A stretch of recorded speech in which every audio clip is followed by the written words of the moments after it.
People say I ain't no good, and I'm crazy as a loon. Cause I shave my head in the morning, pick guitar in the afternoon.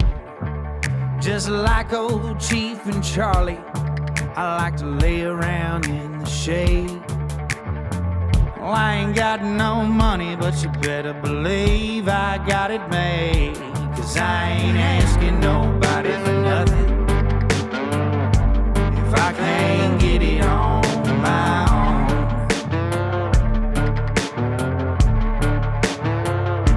If you don't like the way I'm living, just leave this bald-headed country boy alone. What's up, folks? Thank y'all for tuning into the Josh Terry podcast.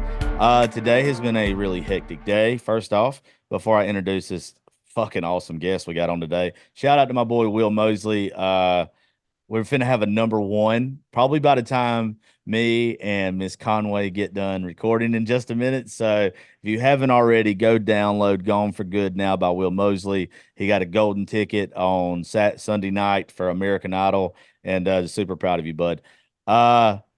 This lady I was told about probably towards the end of last year. I tried to get her on the show then, but she's been traveling the entire damn globe.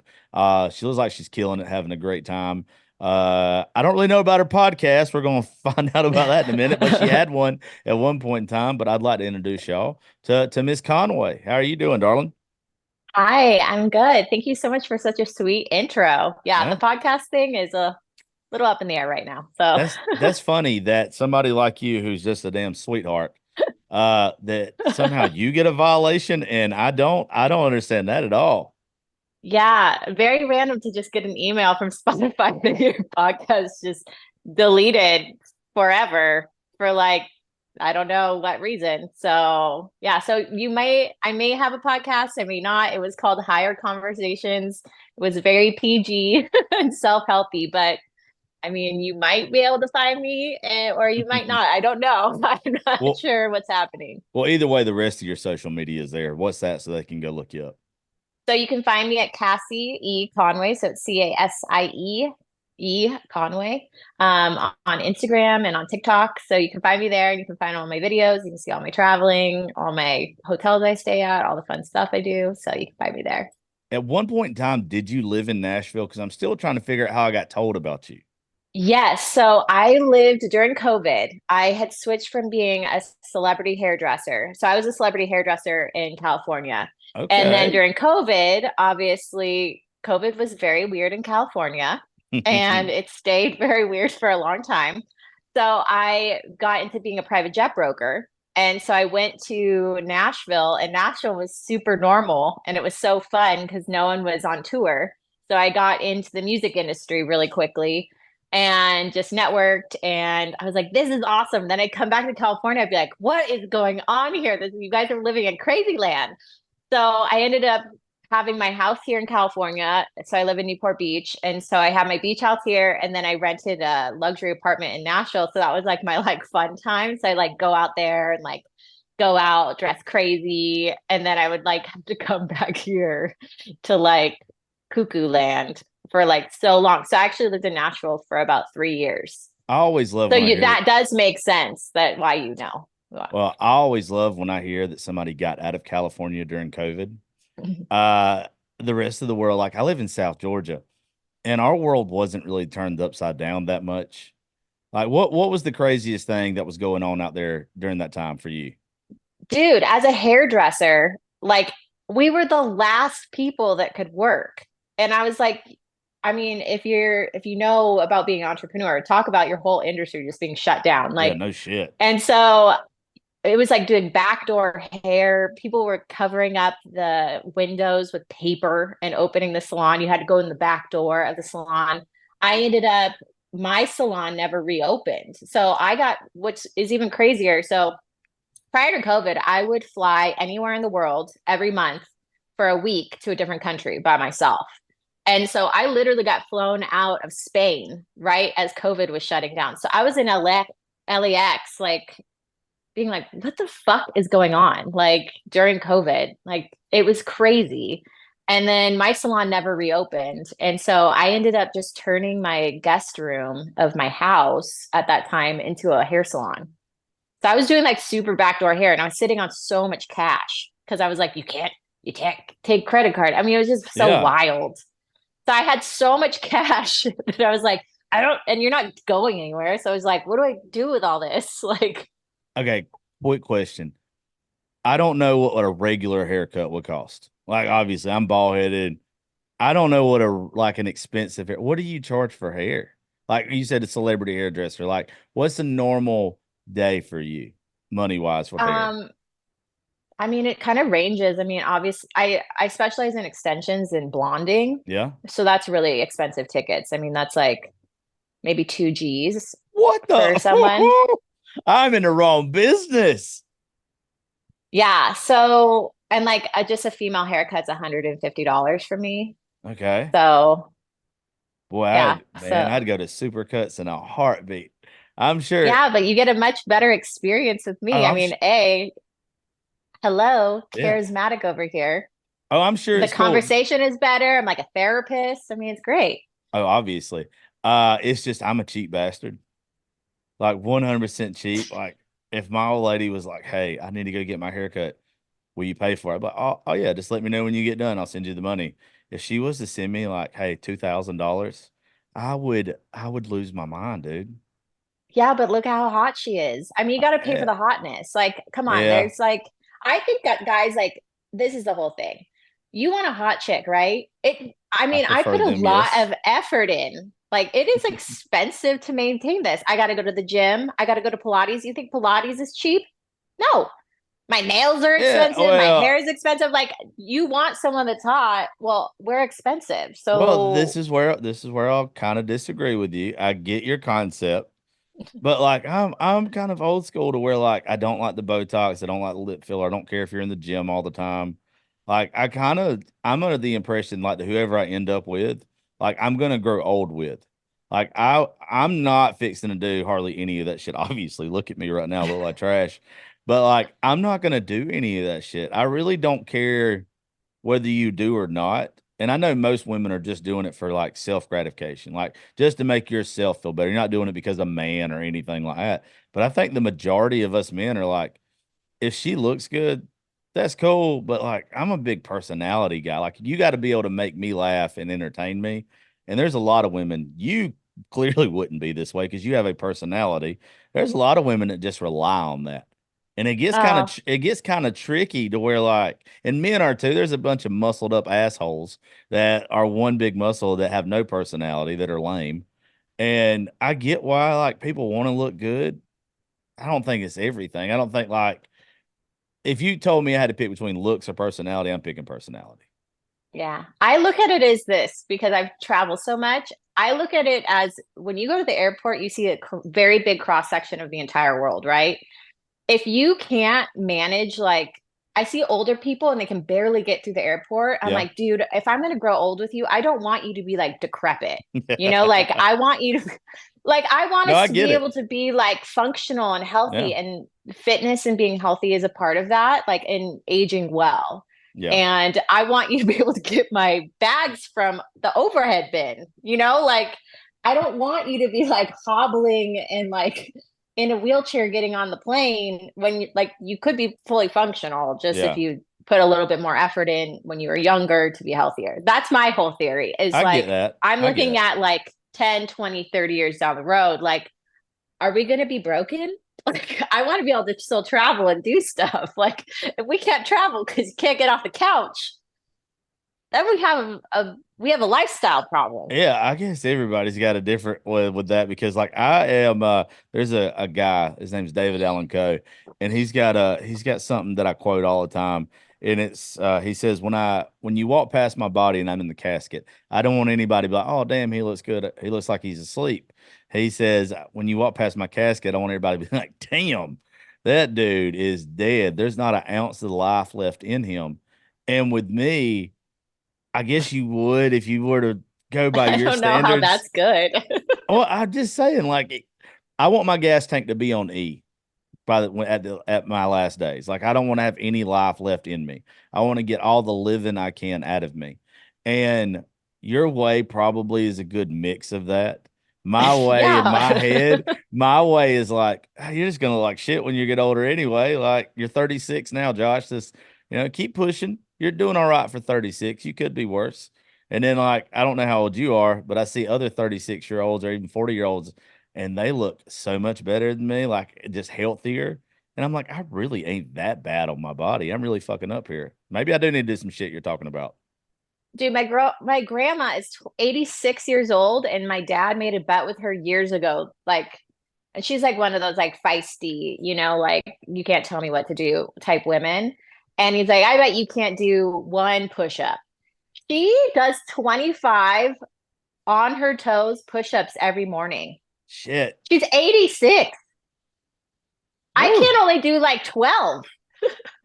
I could probably, I think we did this like during Christmas. I don't remember. Oh, it was when we was doing our toy drive. Somebody bet us that they would take care of a family, one of the families we sponsor, if I could do 25 push-ups. And I was like, I got this shit. Don't worry. Like I used to be in really good shape. And I was like, I can knock out 25. Bout died. I'm talking about shaking. Like, I Did you can't. make it to 25? I did 25. They How they sore were you the next day? oh, my shoulders have arthritis already.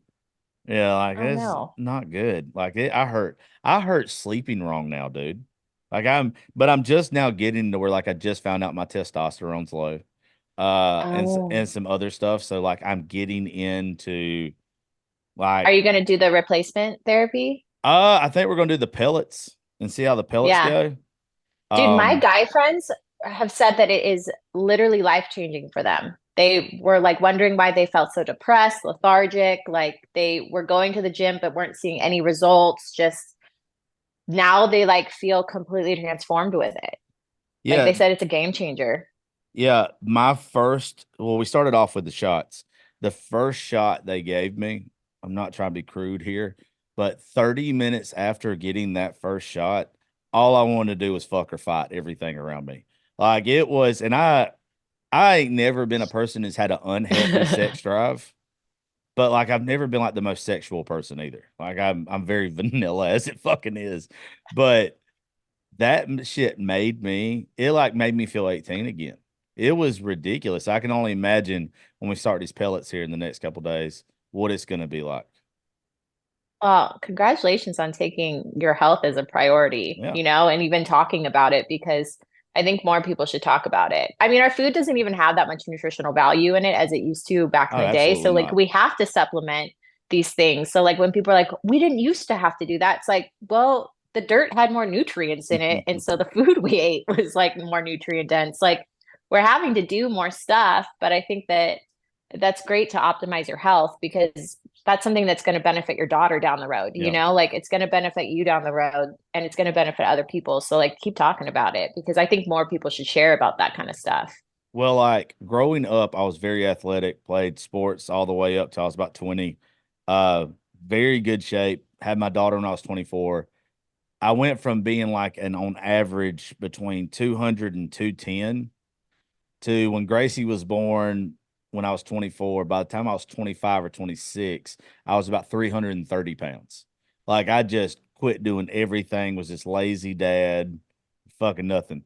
Then probably about 17 or 18, I started losing weight, tried to get real healthy again, got down about 215, was super happy with that. But now I hover around like 230, and like you feel so bad when you let yourself go. And I fluctuate now pretty a lot. And you know when something's off. Like I knew with my testosterone that something was off. And I try to tell men all the time, like, hey, look, I know that you think if you get ED or your testosterone's low or whatever, like there's nothing wrong with going to a doctor. They're not going to make fun of you. They're not going to give you shit. They're going to be like, hey, this is what happens. Like this is probably the cause of why it happened. And this is what it is now. And I know for me and my doctor, like we always laugh and cut up, but I'm a very open person to where I make the awkward shit in my life a joke anyway. I guess my defense mechanism. So most men that I talk to, I start off being like, once again, I know we don't know each other, so I don't want to be crude towards you. But I'm like, look, I didn't used to get as excited before I started working on my health a little bit more. And now it's like, damn, the wind blows. I'm a young man again. So, guys, if you ever need any other reason why to get your test checked or anything else, I promise you, you're gonna feel like your old self, and it does so much for you. But people would think it's Well, taboo to talk about for some reason. no. And the thing is like from a woman's perspective, I want a man that's masculine and is taking care of his health. Like, I won't date someone that isn't doing that, isn't proactive, because Yeah, at the end of the day, you're doing it for you, you know? And if you take care absolutely. of yourself, I know that you put yourself as a priority, which means you'll put me as a priority because it's down the road that's going to affect me as well. So if you don't take care of your health, it's like, well, what's the point of investing in this person Mhm. if they don't give a fuck about themselves? Yeah. Like, it's going to negatively affect me in the end because you're not going to take care of these things. And it's like, and as a woman, you want a man to find you desirable and like want to have sex with you and like, you know, be attracted to you. And if someone's just like, oh, like depressed, Oh it's like, yeah, that's a dude. fucking bummer to be around. Like, sorry, like, I don't care how much I love you. Like, I want to go live. Yeah. And Well, if you're choosing not to live, like, okay, like, let's live to the life to the fullest. And sometimes you got to go get a prescription to make that happen. yeah. And then like it's not just the prescriptions, but I'm sure you do this too. Like you got to just find lifestyle changes, better way to live, like natural shit. But once you get to a point, everything kind of does come back naturally to you. I mean, you might have to be Mm-hmm. a little dependent on stuff for a little while, but Yeah. I would imagine even I looked at some stuff of you, just scrolling through all your stuff or whatever. I know that it looks like you recently lost some weight and you post about it, Oh, which yeah. I lost you were a 30, you over you were 30 a pounds. you were a 10 though with 30 pounds on you. Like Oh, thank yeah, you. like it's still I'm not the biggest fan of like petite women, but you're not very petite. You look athletic. But even Well, like I'm 5'3", so I am okay, very I am very petite. So okay, my pictures make me look a little bit taller than I am, but I'm a tiny human being. So 30 pounds was I mean it was over 30 pounds that I yeah, lost. Um, yeah, but I going back to it, like I was doing all the healthy things. I was eating yeah, healthy, I was working out every day. But if you don't work on your mindset, because a lot of this stuff comes down to your mind, like you're Bruce Lipton has a book called Biology of Belief. And it basically says like a lot of your DNA is not controlled by your genetics. It's controlled by your brain and what you think. Like if you think that you're going to be fat, you're going to be fat. If you're miserable and you're not taking proactive choices around your body, like your body's going to hold on to things. Like and so I realized through traveling cuz I lost the weight very quickly, like just I mean, within like a couple of months, like really, and I was working on it, but it really wasn't really working on it. I started doing less things that were boosting my cortisol. I was traveling every 3 to 2 weeks, and that's a shit ton of like stress on your body. yeah. And then doing these high intensity workouts, boxing all the time, like I was realizing I was just like ramping up all the cortisol levels. And when your cortisol levels are really high, your body holds on to things. It doesn't feel safe. And so I knew that I was like packing on all this weight because I wasn't feeling safe in my body or in my environment. And so when I finally like went to Thailand and was like traveling for 6 weeks and just like traveling to all these different countries, I was able to just like be in a receiving state instead of like this high intensity, like go, go, go. Like I got to go from this to this to this and go meditate. And like all like I have to knock off all these things. And none of that's relaxing. You know, No. I'm checking all the boxes of health, but like none of it is relaxing. And so when I finally was able to just kind of like sit and be able to hear myself and my body and like listen to it, that it's like, wow, I was just like really in a state of just feeling unsafe in my own body. And my cortisol levels were so high. And so when I started doing workouts that were more like yoga, Pilates, low intensity, and I mean, you're focused, but or weightlifting, but it's not like I'm doing like the heaviest weights I can. It's like just being able to do slow movements with intentionality and just chill. It made it so much easier for me to like hear myself and be like, do I feel safe? Am I giving my body what it needs versus just ticking off all these Why boxes of what's expected? All right. So just because if I don't understand it, I know some of our listeners probably aren't. Yeah. When you say you didn't feel safe, or you was always at like a stressful level with your body, is it because of the places you were at, or what kind of? I don't understand that too much. So so this is like a big thing with, especially with women, and then the self-care arena. A lot of women, you'll hear about like holding on to body fat, and it's like Mm-hmm. impossible to lose weight. You'll do all the things to lose weight. And on a subconscious level, unless you figure out your subconscious stuff, on a subconscious level, you'll not feel safe in your body. So Mm-hmm. your body will automatically hold on to weight because it's a protective mechanism, right? Okay. Like maybe people won't hit on you, or because you don't feel safe like with around men, or whatever the reasons are. Because it will happen to like rape victims, people that have had traumatic responses, that they'll hold on to weight, and it's like they're really resistant to losing it. But on a subconscious level, it's because it's protective, because if I have this body fat on me, then someone won't hit on me and I may not get hurt or injured. And for me, I know it was because I was traveling a ton and I was never able to just chill. Like I Yeah. would come to California, I'd work to death, then I would get on a plane, go to Nashville. And I was like, I started realizing I would go to Nashville, I'd see all my friends, I'd have to do all the things, do the most, and then I'd run to the next thing. And there was no like me hearing myself. Plus, with traveling, like you travel a ton, you're eating weird food, your sleep Absolutely. schedule's all messed up. There's radiation on planes, so you're also absorbing radiation as you're on these planes. Like it's not comfortable to be on a plane, no matter how small you are. Like planes are not comfortable. So I just was realizing that I really wasn't feeling safe with my schedule. Like I wasn't feeling safe with myself. Like I'd created this whole thing and was justifying, like, well, I got to do all this stuff, and it's sometimes we don't have to do all of it. And when you sit back and you can be quiet enough, you can figure out, I love this, but I love this other thing more than that. And I'm going to get rid of this, you know? So just because like I was doing all the HIIT workouts, I was doing all the boxing, I was burning all the calories, looking at it and hyper analyzing it. I was just realizing that it didn't have anything to do with that. It had to do with my mindset, and that I wasn't feeling safe. Like I wasn't like this wasn't serving me anymore. Like traveling this much, living in two places, it's a lot to balance. What And it was just, what was like the deciding factor, or what was the straw that broke the camel's back that made you want to do something different? I just my lease was up in Nashville, and I was like, I don't want to live in this apartment complex anymore. Um and I was like, I really have the intentionality that I want to get married and have kids. And so I was like, okay, Mel, maybe I'll come back to Nashville and I'll settle down. But before then, I'm going to go to Thailand. And I'm Okay. going to I bought a one-way ticket to Thailand. No plan other than the first 3 days. I knew where my hotel was. And I just was like, I'm just going to let myself just figure out what's going on. And I went with the intention of writing a book.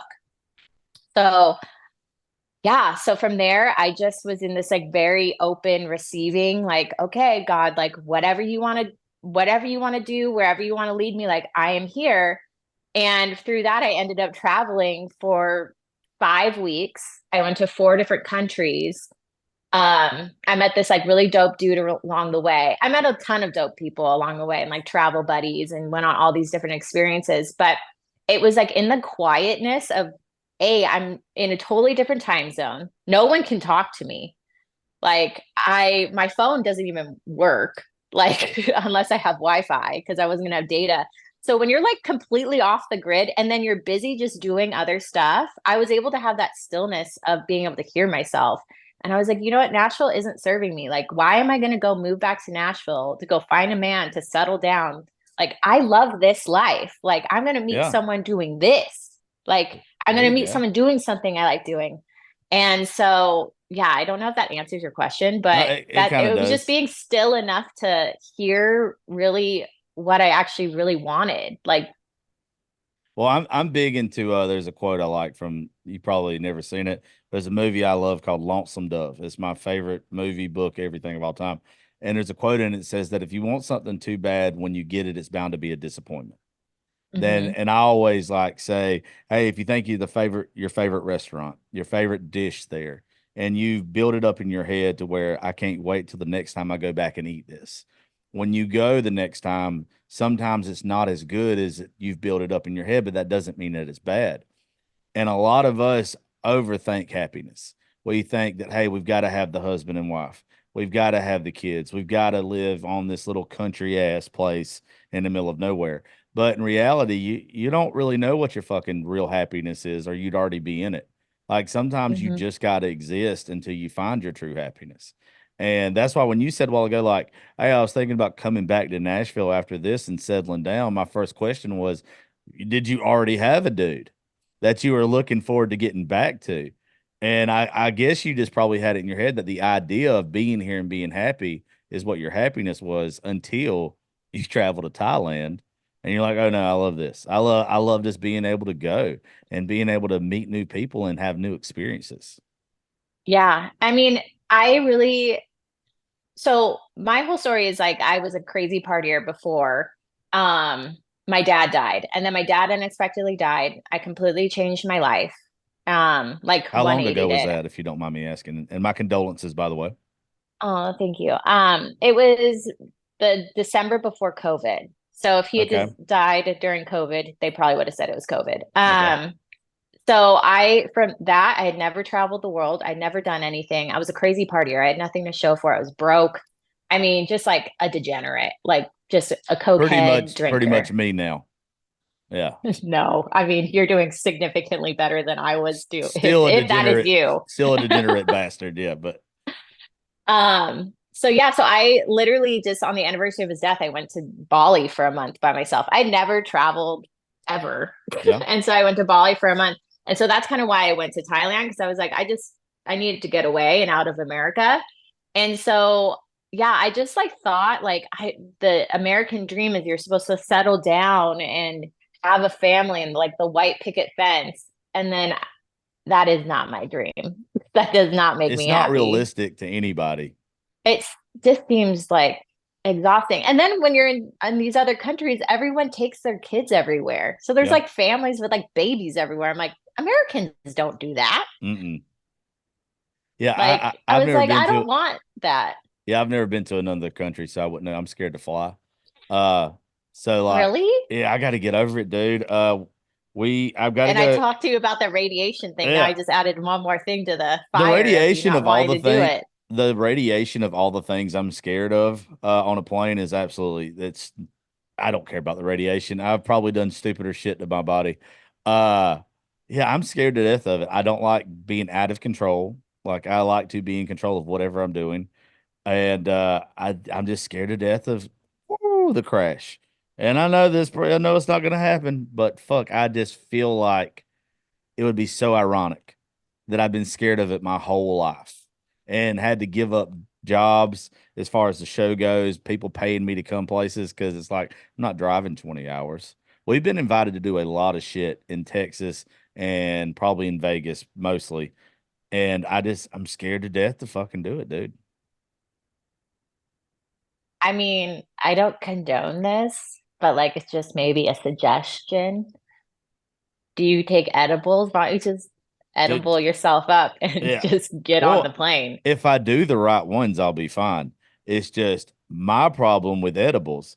And I was gonna ask you about this, about your I was gonna be trips. like, why don't you just Yeah, comatose yourself? I'm gonna have Like, to dope myself up. There's no doubt about that. While you were on like your trips and kind of stuff, because I'm a big mushroom guy, but like micro hmm. dosing for like the mental health reasons of it, not tripping balls or anything. You don't Like want to see God? I think I'm gonna run into him when I'm supposed to. I'm not trying to meet him before. Uh, I want to do a psilocybin trip and a ayahuasca trip one day, but I want it to be like the medical shit, not just some dude named John who I buy some from. I want it to be like the real professional style. I have nothing against Like doing in it. like Peru?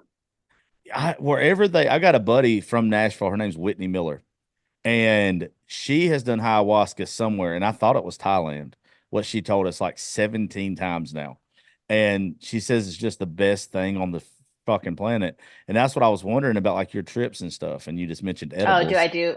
I Yeah. didn't know like if it was stuff that was around you or if it's something that they promote or anything with the meditation and all that kind of stuff you were talking about a while Oh, ago. well, yeah. Well, I am definitely in that woo-woo community. Yeah. So it is everywhere. So I've never done ayahuasca. I was thinking about doing DMT Yeah. because and on it, ironically, I've never run into anyone really anywhere else with DMT except in Nashville. And it was like the most random dude that I'm like, you don't strike me as someone that would be really into, seeing the fifth dimension Yeah. when you're at Barstool every night. But Yeah. okay. No shit. Like but I mean, I honestly think that anything like mushrooms are everywhere. Yeah. I have like a whole refrigerator full of mushrooms. I think that there's seasons for a lot of these things that can help you if you're looking at it from a health perspective of like wanting to go deeper. And like I used to love like taking a ton of mushrooms and then sitting in my house and doing a guided meditation. Like that was like my favorite thing ever. That I'd sounds go on amazing to me. yeah, it was awesome. I just like lay on my floor and I do a guided meditation. I'd be like, God, take me wherever you want to take me. And I'd have these like powerful experiences and I journal and I felt so cathartic and great afterwards. But then, I mean, that does sometimes that just doesn't serve people, Yeah. and it's okay. And ayahuasca, I think that you really have to be called to go on that journey with Yeah. ayahuasca. And because at the end of, or with anything, like you got to be called to do it. Because if you're uncomfortable, I think you should lean into fear. I really do believe in like leaning into fear because on the other side of fear is success and you're able to accomplish it and you build confidence. But when it comes to psychedelics, I don't really think that that's a like a really good, Yeah, you don't take that cannot, you advice. can't be scared. You can't go No. into it. So I get a lot of stuff from Canada, from a company that sends stuff to the show because they've heard me talking about it. Oh, And dope. I really like the psilocybin pills, but I like Yeah, like doing the it. microdosing pills. Like Yeah, my friends have I their love them. anxiety's gone Yeah. away. Like I, they stopped drinking, like yeah. so many positive things. It is the best. I have severe depression. Like I'm a suicide survivor from like 14 years ago. And I have severe depression and mood swings sometimes. And over the past 2 years, maybe, yeah, probably 2 years now, that I've started microdosing. My depression's damn near gone. My anxiety's damn near gone. Like I have a better understanding of myself. We had a 2 year anniversary party at our studio, Raising Grace Studios, and we had a band there. We had a lot of people there, all this kind of shit. And I decided to take a little bit more than what I normally take that night.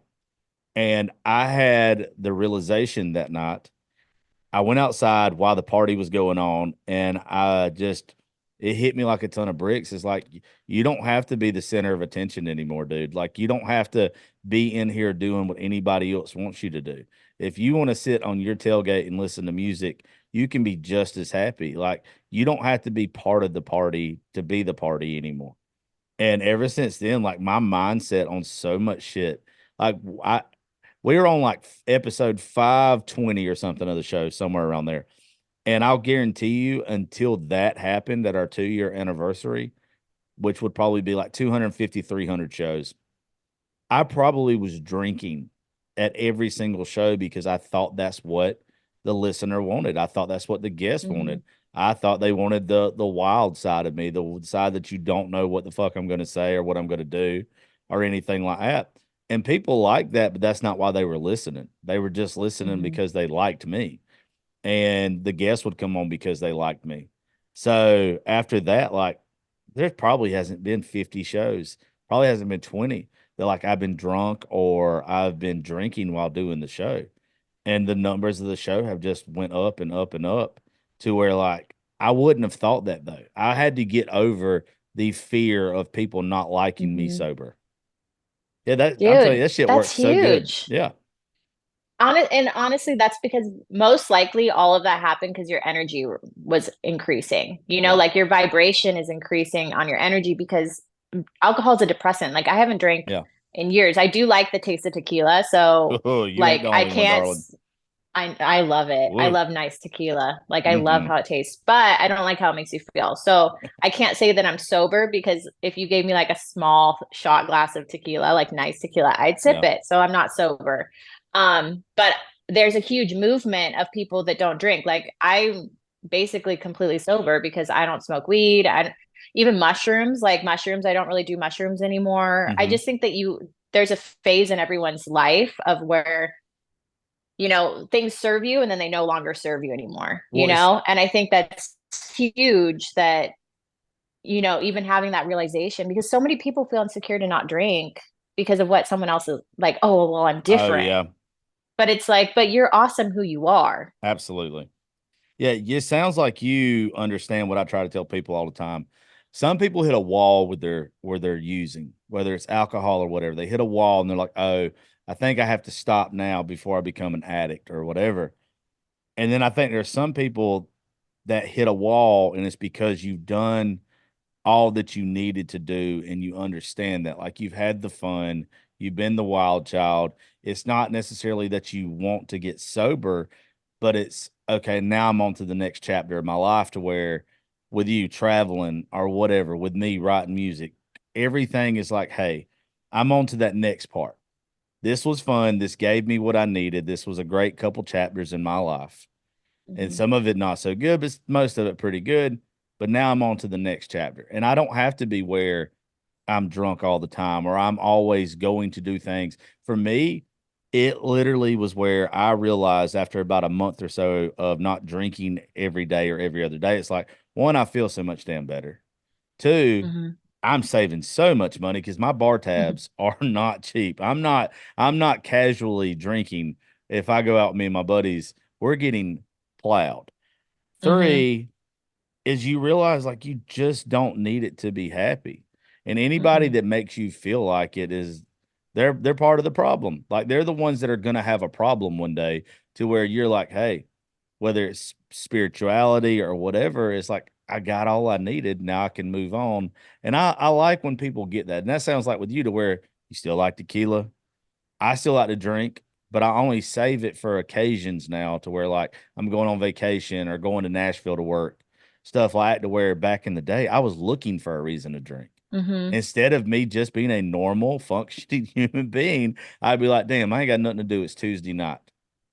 Let's go play Yeah. poker and get drunk. Like, and I quit looking for reasons, and you feel so much better, and life's way better. Yeah. Well, I mean, there's a whole movement now. I interviewed this group called Sip Steady on my podcast, and they are a PR firm for all non-alcoholic beverages. But Yeah, one of the girls is sober and she just absolutely doesn't drink. And the other one is a mindful drinker. And I think that that is a huge movement to be mindful, like intentionality. And we should be intentional about every area of our life. yeah, Like, why am I doing this? Like, why am I having this cocktail? And maybe you can just have one, or maybe it's only half of one because tomorrow you want to wake up and you have maybe a yoga thing you want to do, or I mean you probably have people in the south, so like hunting, like you want yeah, to be on your A game to go hunting and be present with your friends and family. Then you just have one, or maybe you don't have any, but it's like being mindful and intentional about not just like what's going to happen in the next hour, but like what do I want to do for the next day or yeah. 24 hours? What does that look like? And it's like, does this serve me? No, so I'm not going to do it, I've I've never heard it called mindful drinking before. I love that.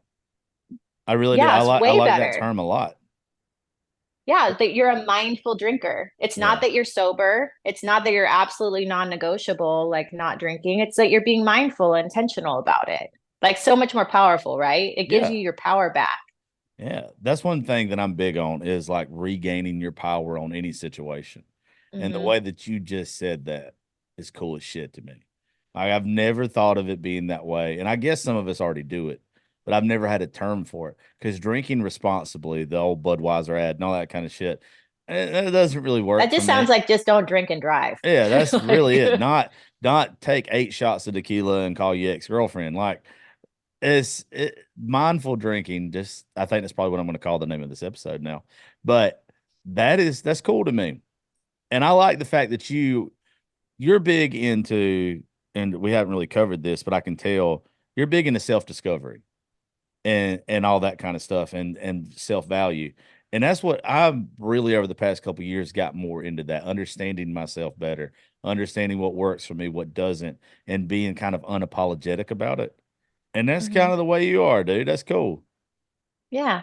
Well, I mean, we do share a lot of the same story because you're a suicide survivor. I'm a suicide survivor. So I tried to crash my car into a wall when I was a meth addict for a really long time from like 17 to 23. Well, And so congratulations on not thank being there, you. and I'm so glad you're still with us. Yeah, thank you. Same with you. But I share the same thing of like that was, I mean, I think that was the hardest thing to get over is when you're very depressed. Like getting over drugs is not as hard as getting trying to get over depression. You Oh know, like yeah. your brain and that constant thing of you're not feeling worthy or and so looking at why, that's why looking at intentionality of why you're doing something, like mindful drinking in the sense of like, am I doing, or even eating or whatever you're doing, your actions are, is like, why am I doing this? Why am I spending this money? Is it because I feel like yucky right now?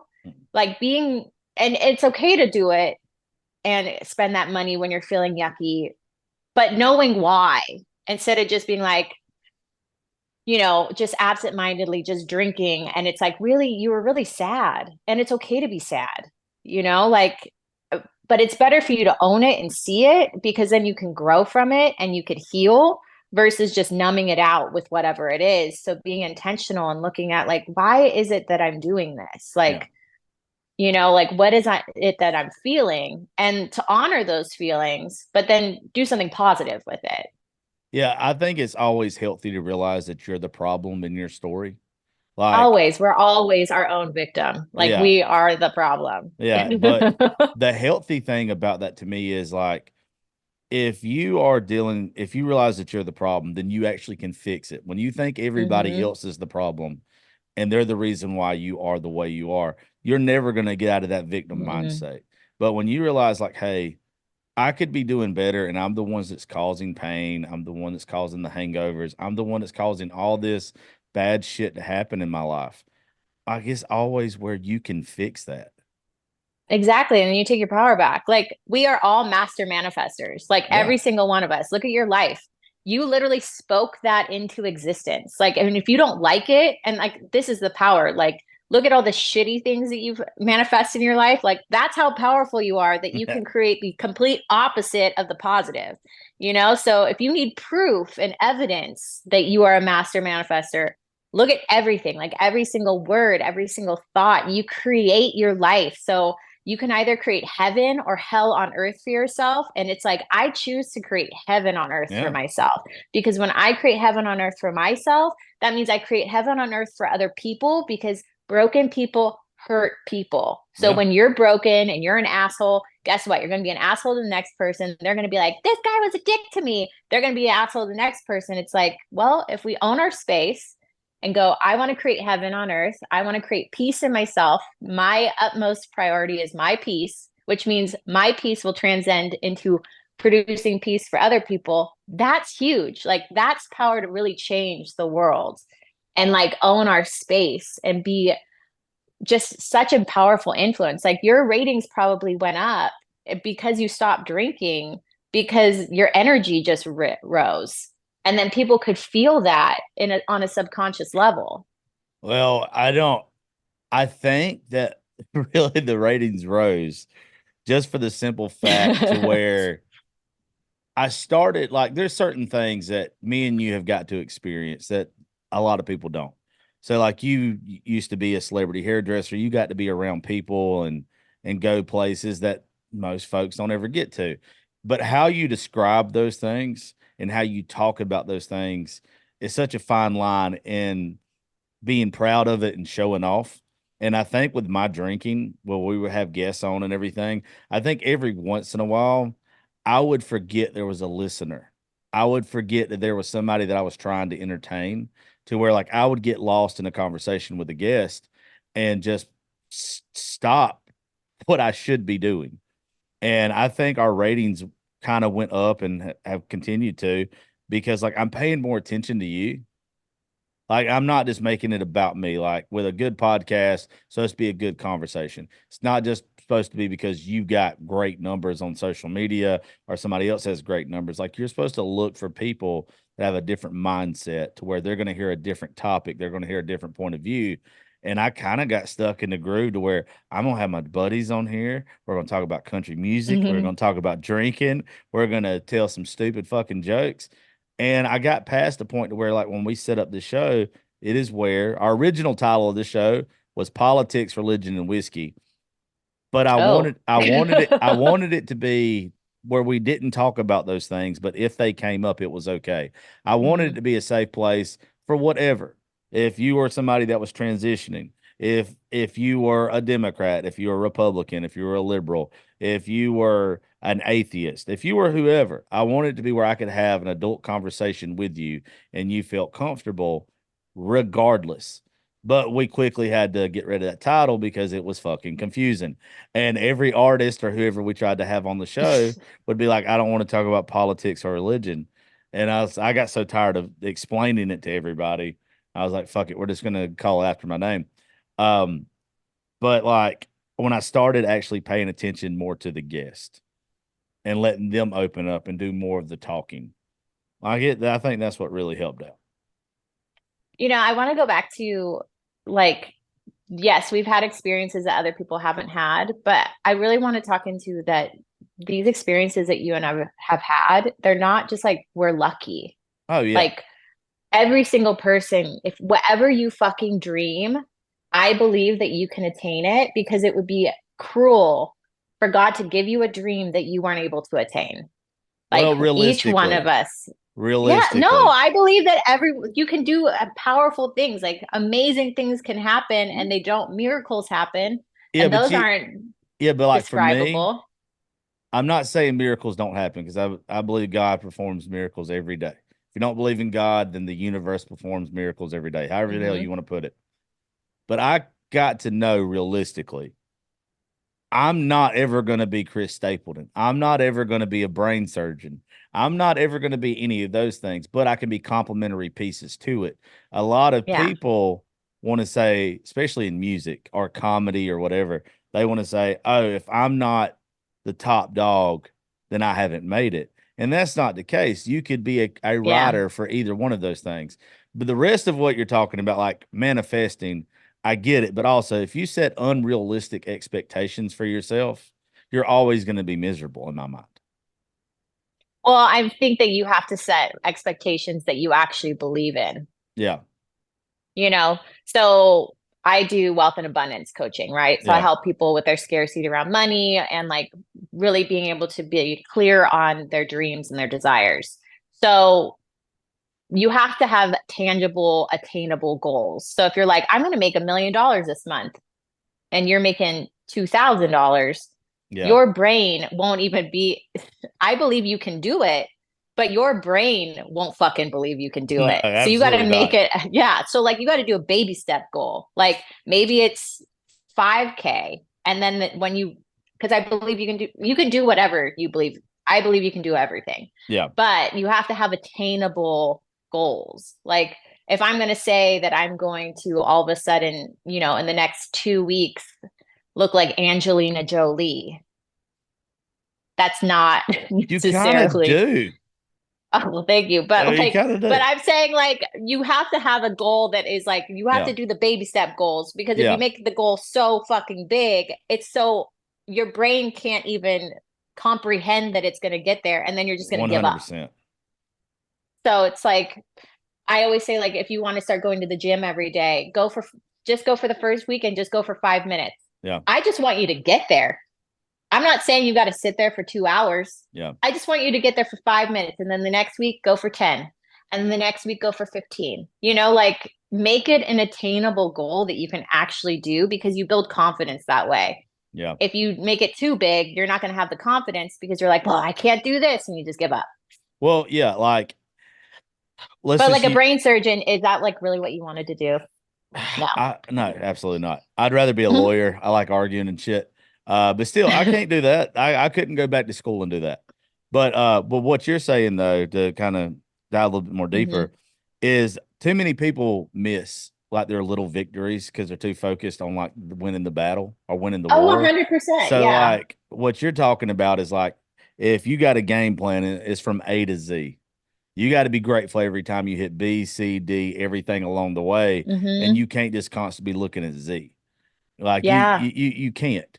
And like, dude, like if they go to the gym for 2 months and they don't look like the Rock, they're like, I don't want to do this shit no more. But it's like you look better, you look healthier than you did. Why are you trying to? Rome wasn't built in a day, as cliche as it is. Mm-hmm. Like anything that we do, we have to enjoy the little victories, the daily victories, the things that let you know you're moving in the right direction. And too many people just 100%. overlook that shit because they're not where they want to be. Or they sell, and this is the other thing, celebrate them. Oh I don't think yeah. there is any, being humble, fuck that. Celebrate your wins. Yeah. Like celebrate them, because we ruminate on our failures Mhm. for weeks and we'll have wins and we skip right over them. Yep. And it's like, celebrate those fucking wins. Celebrate every single thing, even if it's small. Go out to dinner, like make it an event, invite your friends, like make people a part of that, because you build that community where then you're able to celebrate your friends' wins and you have this amazing, powerful group of people around you where you're celebrating each other. And then when those failures come, you're like, what? I learned something. Let's move on to the next win. Yep. Versus it being, as a society, we've allowed that we just, well, they've messed that up. It's like, well, we overlooked how many positive things they did. 100%. So like, let's celebrate that. Like, let's live in that moment, because these things are not easy, Yeah. like showing up for yourself is hard. And it's very counterculture to how we've been raised, Yeah. Well, there's so many people that lack confidence. If you do mm-hmm. exactly what you're talking about and you celebrate those little victories, and I do think that being humble to a point you need to be, but for the majority of it, if you're too humble, you'll start second guessing yourself and you'll start to like break down your confidence. If you do celebrate all those little wins, it's going to build your confidence up. And it's not being Mm-hmm. cocky, it's not being arrogant, it's not being humble. It's just building more confidence in yourself to where you feel like you can take the next step. Yeah, and it's so encouraging to be around people like that. Like, I am so inspired when I hear people that are like, I sold this course and I made $100,000. I'm like, that's fucking dope. Let's go. Like, that's so encouraging. I don't think that there's anything wrong with, I don't feel like it's a flex. Like, it's the energy behind why you're doing it versus like, if you're sharing it because you just want to flex on someone, well, that's being arrogant and gross, right? Yeah. But if you're doing it and that's inspiring and encouraging someone else, that's amazing. Like, people want to be around that, because it's like, well, that person can do it, I can do it too. And that's why it's like, I always say, I will gladly embarrass myself and overshare if it helps someone not feel alone. Absolutely. Like, because you can overcome all these things, and it's like, I want to be a part of that story. Like, that's a fun story to be around. Like, because once that person reaches $100,000, they're going to do 200,000. It's like, well, I could do that too. Like, that's amazing. Yeah. I had to get over for the longest time. So our management company and shit has been trying forever to get me to start sending out like the official invite that I sent you.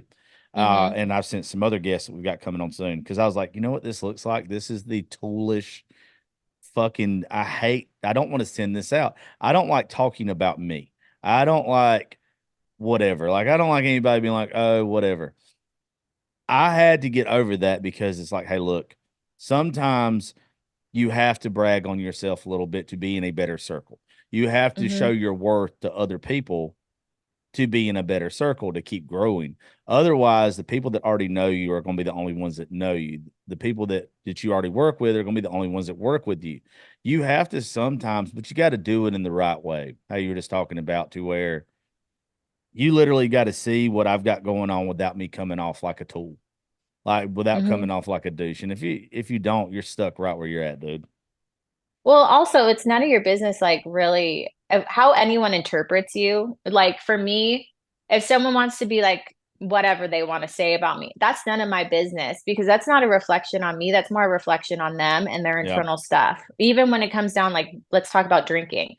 people will want to encourage you to drink, or they'll be like talk shit on you because you don't drink. Well, that's a more of a reflection on what's internally going on inside them than it is on me. Yeah. Like that's their problem with alcohol. Like that's their problem with, your success, because some people are really uncomfortable with other people's stuff. And you know what? I feel like it's a blessing when that comes out, because it's like, well, I don't want to surround myself with people that don't want to celebrate the wins. Absolutely.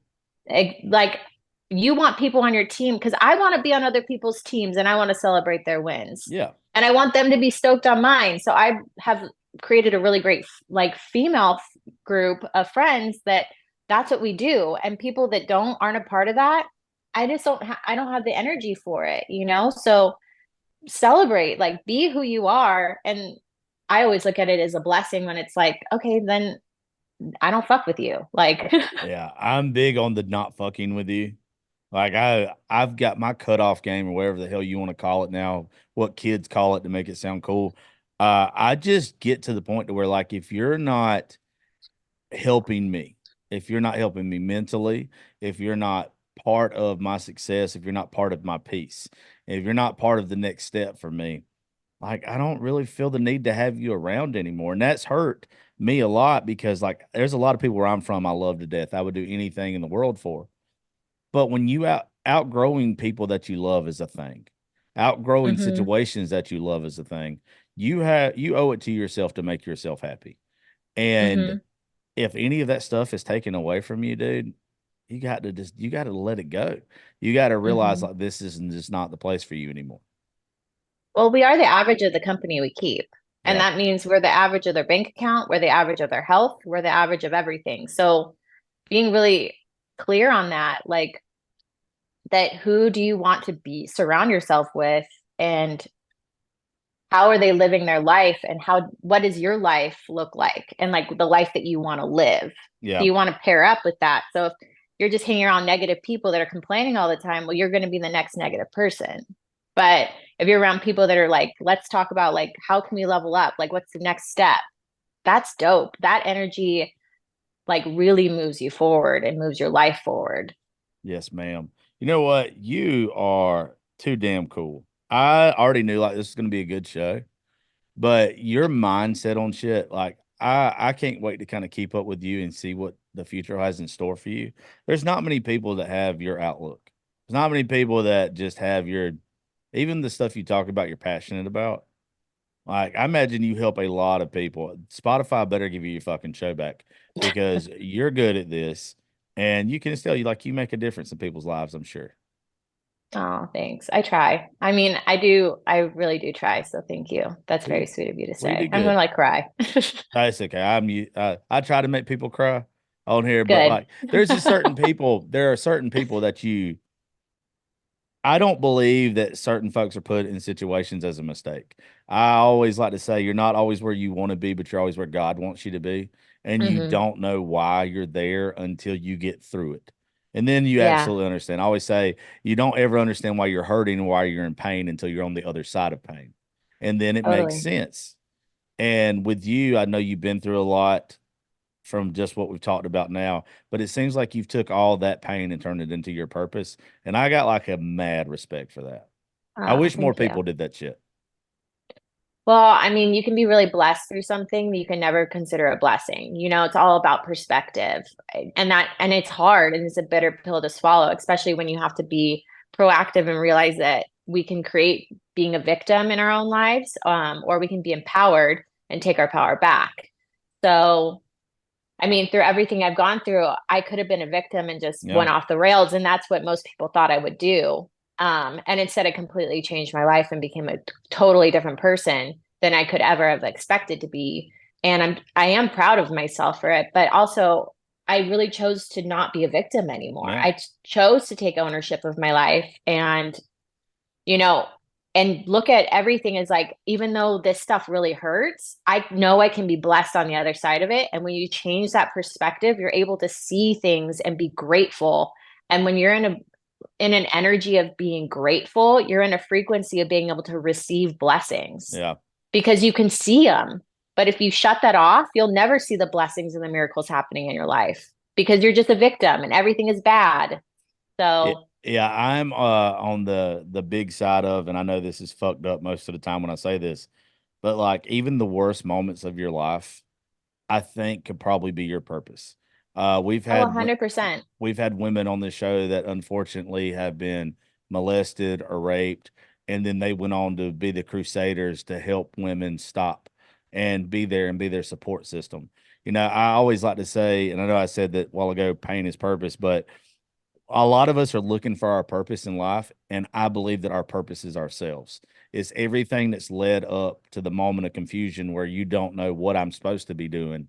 You're supposed to be doing whatever has led to that moment, whatever I used to be scared to death to talk about my suicide, and now it's not taboo for me anymore. And I know that it's helped people from people saying something to me. And the more that I dive into, hey, I'm not only here for a reason, everything that's happened to me has happened for a reason, and I need to be Hmm. exploiting those reasons instead of letting them exploit me. You either control your demons or they control you. And the sooner you figure out you can control what has happened to you, not what's going to happen to you, but if you have the positive perspective on that, you can make a difference in not only your life but a lot of people's, and you're already doing that. And if I could stand up and applaud you right now, I probably would. Thanks. I mean, Brene Brown always talks about shame. When we are ashamed of something, we hide it and we keep it in the dark. Well, that has power over us. Yeah. And it's when we start sharing those things that are shameful, nothing shameful. We're all having this human experience. We've all had very similar experiences. We all share in that. Um, and so when we're able to share those things that are, quote unquote, shameful, we release the power they have over us and we bring them into the light. And that's where we are able to be authentic and connect with people because everyone has had the same relative experience. And so it just helps people not be alone and it helps us not feel alone anymore because it's not something that we're keeping secret. There's nothing in our lives that we need to be ashamed of. Absolutely, dude. You better get your podcast back. If not, I'm gonna get our management team to message somebody over at Spotify and be like, "Hey, don't take this from this girl. This girl's killing it."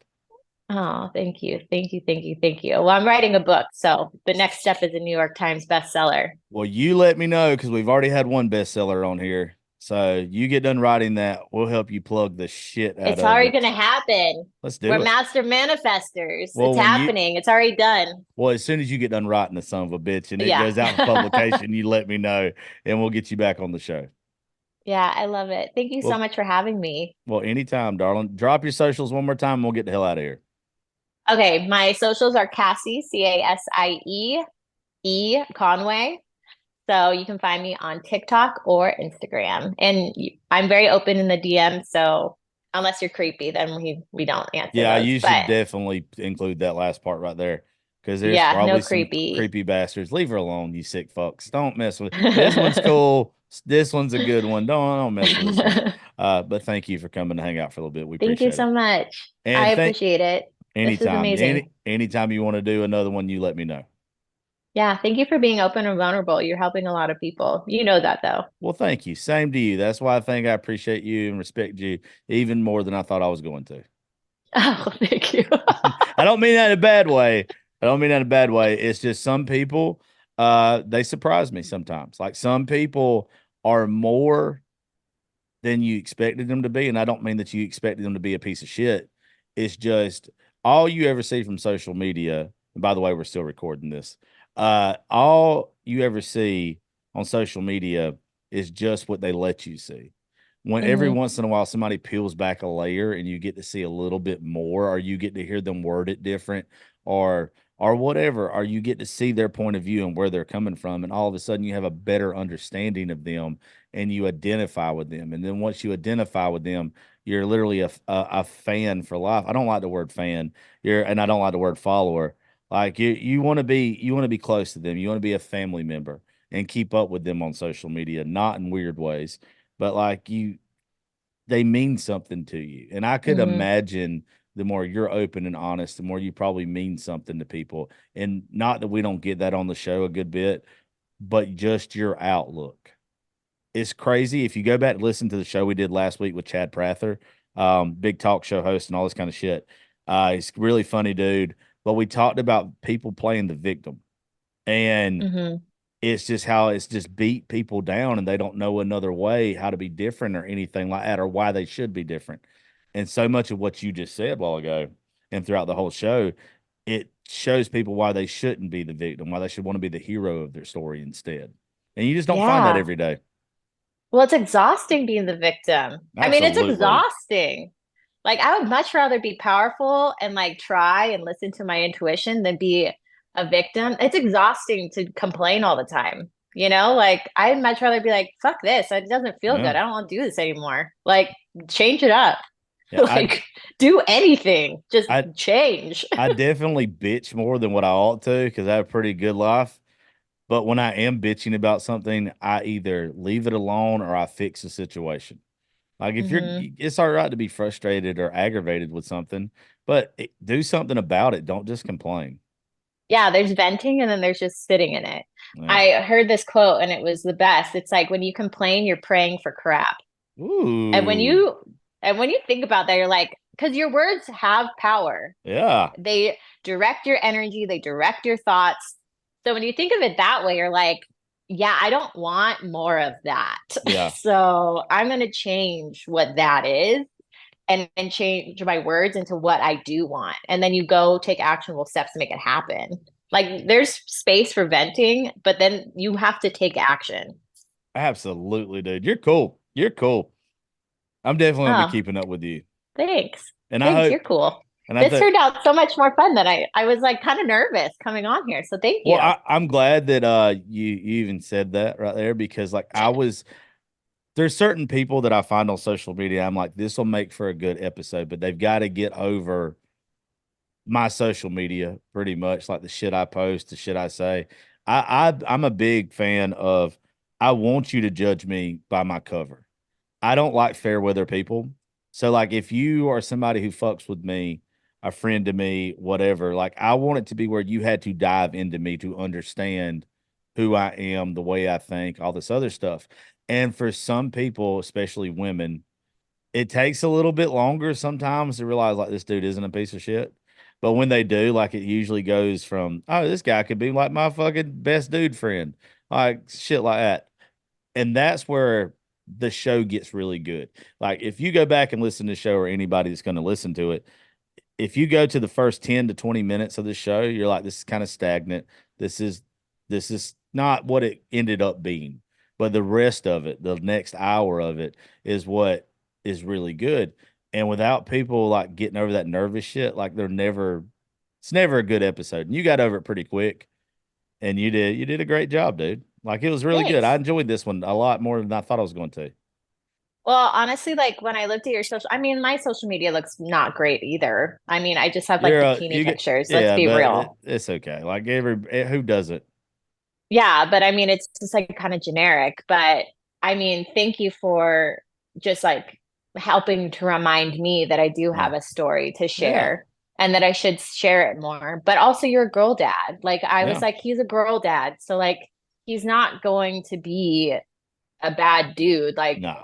I mean, you're a girl dad. Like, and you post and you're proud to be a girl Oh, dad. absolutely. I love my dog. Yeah. But I mean, there's certain like if you weren't a girl dad, like maybe that would be a little more apprehensive, you know? No, But I even get it. I get so, it. I get it. but I mean, our social media just like, I mean, I think that if anything, the takeaway is like our social media does have a huge impact on Oh us and yeah, like how dude. we're presented to the world. So it's like Well, you I'm working on being better at it, like well, you're in what doing a I great want to job. present. Keep posting the self-help stuff. But the bikini pics, you don't have to necessarily stop those either. I mean, it's everybody already posts those anyway. They're nice to look at. So, but I know. like I tell a lot of the Thank you. people that do this show, though, you're way more than those bikini pictures. You're way more than what you post on social media. And if people don't take the time to get to know you, they're missing out on the real you. And that's a them problem, not a you problem. Oh, thank you. Well, it's the same for you. Well, thank you, man. Well, Yeah. I'll let you get out of here. I very much appreciate you hanging out with us for a little Thank bit. you. Did your song go number one? That's why I smiled so big a while ago. I don't know if you saw it with these fucking horse teeth that I got, but I saw where somebody had sent me something on one chart, and I have no idea what it is. It's number one. It just went over Beyonce.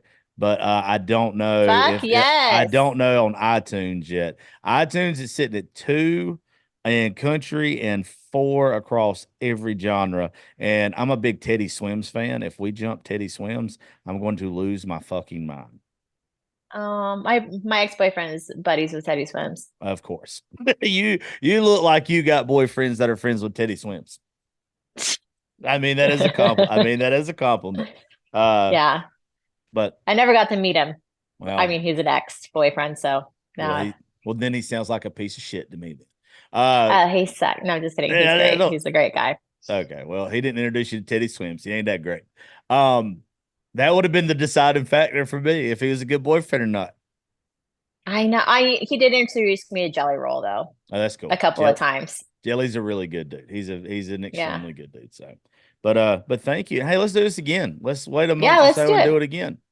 Yeah, let's talk about it. I mean, I literally am like working on my book every day now. Yeah. And so they said that I need to have between 30 and 60,000 words. Guess how many words I'm at? How many you got? 11,000. Hell yeah, girl. Yeah. I'm excited. So, as long as they make an audio book of it, I'll damn sure read it when it comes out. Dude, well, I'm going to be doing the audio for it. So I'm going to do the audio and digital. And yeah, I'm going to become a New York Times bestseller. Hell yeah. I'll be an author. Look how it's like so legit. You're already legit. It's got to get to know you first. You're a legit person. Oh, well, thank you. This was wonderful. Thank you so much. And keep reaching out to me. Anytime. All right, folks. Well, thank each and every one of y'all for all your support. I love y'all. Thank you to each one of our sponsors. Please, if you hear this today, go stream Gone for Good by Will Mosley. I just love each and every one of y'all. Thank y'all for the life I get to live. It's only because of y'all I get the blessings that I get. And I very much appreciate it. I hope all y'all have a great day, and we'll see you next time.